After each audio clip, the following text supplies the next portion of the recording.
رسول اللہ صلی اللہ علیہ وسلم ایک بار مسجد تشریف لے گئے تو وہاں پر حضرت ابو امامہ بیٹھے ہوئے تھے۔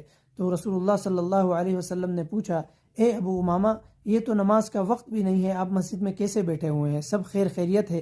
تو حضرت ابو امامہ کہنے لگے، یا رسول اللہ، بہت پریشانیاں ہیں اور بہت قرضے چڑھے ہوئے ہیں۔